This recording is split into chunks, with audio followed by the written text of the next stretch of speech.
Maharashtra Lokrajya news channel सुरुवात झाली, त्या सुरुवातीनंतर अतिशय जोमाने म्हणता येणार नाही, कारण या 3 वर्षाच्या काळामध्ये खूप अडचणी आपल्या चॅनलला आल्या। त्या काळामध्ये राजकारणाच्या धमक्या आल्या, कित्येक लोकांचे दबाव आले, कित्येक लोकांनी अनेक षडयंत्र रचले आणि इतकंच नव्हे तर सामान्य लोकांच्या मदतीसाठी त्या ठिकाणी पावसाच्या कमरेइतक्या पाण्यामध्ये उतरून काम करणाऱ्या आमच्या पत्रकार बांधवांचे महबूब असतील, सदामभाई असतील, आमचे शरणवांना असतील, आमचे विश्वजित सर्वदे साहेब असतील, तर सर्वात जास्त आमचे महबूबभाई, सदामभाई यांची अक्षरशः खिल्ली सुद्धा उडवण्याचं काम या ठिकाणी झालेलं आहे। परंतु त्यामुळं महाराष्ट्र लोकराज्य न्यूज चॅनल 1 इंचही मागे सरकलेलं नाही, तर त्यांना अतिशय आपल्या कामातून अतिशय प्रामाणिकपणे या ठिकाणी उत्तर देऊन आज महाराष्ट्र लोकराज्य न्यूज चॅनलच्या 32,000 पेक्षा जास्त सबस्क्रायबर या ठिकाणी झालेले आहेत। म्हणजे 32,000 सबस्क्रायबर एखाद्या चॅनलचे होणं म्हणजे 3 वर्षात होणं म्हणजे अशक्य गोष्ट आहे। तर इतकी मोठी झेप महाराष्ट्र लोकराज्य न्यूज चॅनल हे सोलापूर जिल्ह्यामधून नव्हे तर महाराष्ट्रभर आपल्या चॅनलचे सबस्क्रायबर आहेत, महाराष्ट्राच्या बाहेर सुद्धा आपले चॅनल पाहिलं जातं।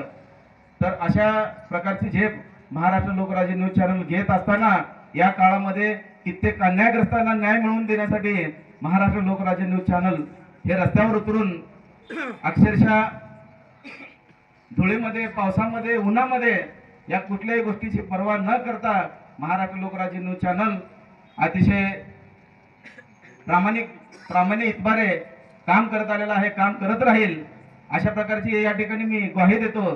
त्याच प्रकारे आज या भागातील लोकांना मला सांगायचं आहे की आजूबाजूच्या भागातील लोकांना सुद्धा सांगायचं आहे की महाराष्ट्र लोकराज्य न्यूज चॅनल जर शेतकऱ्यावर अन्याय झाला तर शेतामध्ये आमचा कॅमेरा जाईल।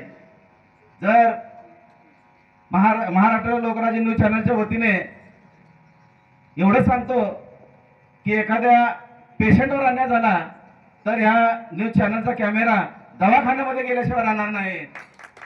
जर एखाद्या पीडिताचा आवाज दाबण्याचा प्रयत्न एखाद्या पोलीस स्टेशनमध्ये होत असेल तर त्या ठिकाणी हा महाराष्ट्र लोकराज्य न्यूज चॅनलचा माईक त्यांचा आवाज बनून गेल्याशिवाय राहणार नाही। त्याच प्रकारे एखाद्या माय माऊलीचा, संजय भाऊ तुम्हाला सांगतो, एखाद्या लाडक्या बहिणीचा जर आवाज कोणी दाबण्याचा प्रयत्न केला, त्याच्यावर अन्याय करण्याचा प्रयत्न केला तर लाडका भाऊ म्हणून हा महाराष्ट्र लोकराज्य न्यूज चॅनल त्यांच्यापर्यंत पोहोचल्याशिवाय राहणार नाही। अशा प्रकारची मी या ठिकाणी तुम्हाला सर्वांना ग्वाही देतो। आणि त्याच प्रकारे या डिजिटल मीडियाच्या महाराष्ट्र लोकराज्य न्यूज चॅनल बद्दल सांगायचं झालं तर पूर्वी एखादी घटना घडली तर त्याचा आपल्याला सविस्तर वृत्त पाहायचं असेल तर सकाळची वाट पाहावी लागायची। म्हणजे सकाळ झाल्यानंतर आपल्याला घरी पेपर यायचं किंवा 7च्या बातम्या, संध्याकाळच्या बातम्याची वाट पाहावी लागायची। पण आता एखादं जर घटना घडत असेल, एखाद्यावर अन्याय होत असेल तर आपल्याला लाईव्ह असं बातमी दाखवण्याचं काम हे डिजिटल मीडिया करत आहे। आणि एखाद्या अन्यायग्रस्तांच्या पाठीशी एखादा भाऊ म्हणून त्यांच्या पाठीशी उभा राहण्याचं काम हे डिजिटल मीडिया करत आहे। त्यामुळं डिजिटल मीडियाच्या सर्व पत्रकार बांधवांना सुद्धा मला तुम्हाला एक सांगायचं आहे की तुम्ही हे काम करत असताना हे पेन कधी गहाण ठेवू नका, हे माईक कधीच बंद करू नका, कुणाच्या दबावाला बळी पडून हा कॅमेरा कधी खाली करू नका। अशा प्रकारची तुम्हाला या ठिकाणी मला आवाहन करायचं आहे। आणि आज या ठिकाणी जमलेल्या सर्व बांधवांना मला सांगायचं आहे, आज आमच्यावर इतके संकट आले, इतका विरोध झाला, काही लोक दाबण्याचा प्रयत्न केला, खांद्याला खांदा लावून तुम्हाला आमच्या सोबत राहावं लागणार आहे। एवढं या ठिकाणी तुम्हाला सर्वांना मी आजच्या या कार्यक्रमाप्रसंगी विनंती करतो। आणि महाराष्ट्र लोकराज्य न्यूज चॅनल कालही, आजही आणि उद्याही सर्वांच्या सोबत असणार आहे, अन्यायग्रस्तांच्या सोबत असणार आहे, या प्रकारची अशी मी ग्वाही देतो। आणि या ठिकाणी मला 2 शब्द बोलण्याची आयोजकांनी संधी दिली, त्याचप्रकारे या आयोजकांबद्दल पण सांगायचं झालं तर मला एक गोष्ट आवर्जून सांगायचं आहे.